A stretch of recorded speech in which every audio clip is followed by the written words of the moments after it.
Jesus! What did you call me? A small fire crackles along the shore of the Sea of Galilee. The day has been long. Nets are piled nearby, and the smell of fish still hangs in the evening air. A handful of men sit in the fading light, fishermen, labourers, ordinary people who spent most of their lives being told exactly what they were. Uneducated, unimportant, replaceable. Men used to hearing instructions, not revelations. Then the teacher speaks, not loudly, not like a king addressing subjects, not like a priest correcting sinners. He looks at them and says one word: brother. It is such a small word that most people reading the story rush right past it. But in that moment, the entire structure of religion quietly cracks. Because the word brother does something dangerous. It erases the distance. A teacher can stand above students. A priest can stand above sinners. A ruler can stand above subjects. But a brother cannot stand above another brother. Brother means the same house. Brother means the same inheritance.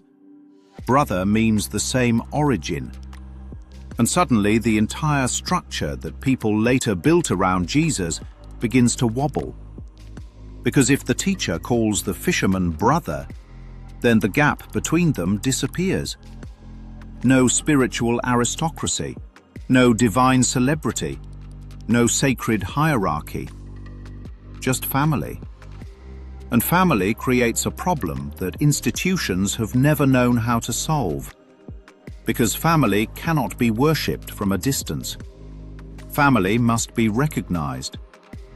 That is why the most disruptive sentence in the teachings does not sound like a command. It sounds like a reminder.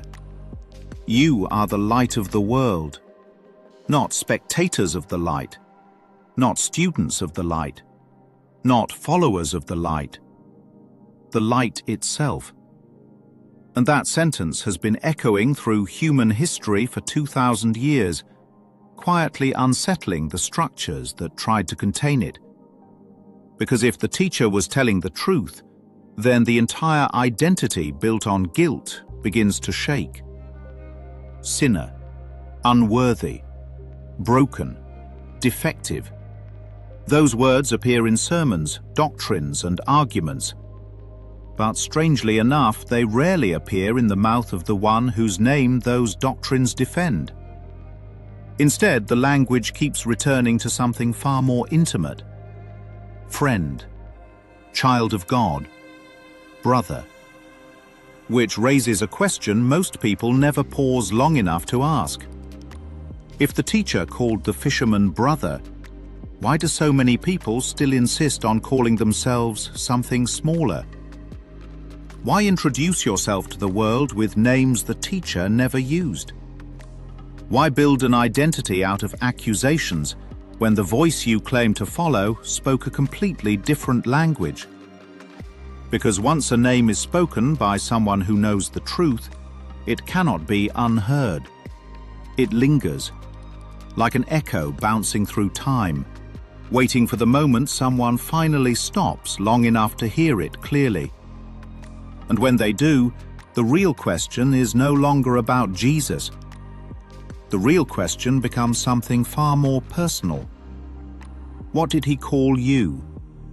Because if the word was brother, then the entire identity built on separation begins to collapse. And in its place, something quietly returns. Not something new, something remembered. The recognition that the teacher may never have been pointing to himself at all, only holding up a mirror that reflects a truth the world has spent centuries trying to bury. You were never the role. You were never the accusation. You were never the story handed to you by fear. You were only ever what he called you: brother. And anyone who suddenly hears that word with fresh ears might feel the ground shift slightly beneath their feet.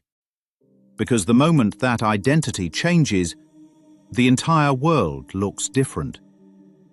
And that realization would place anyone who discovers it in a very unusual neighborhood.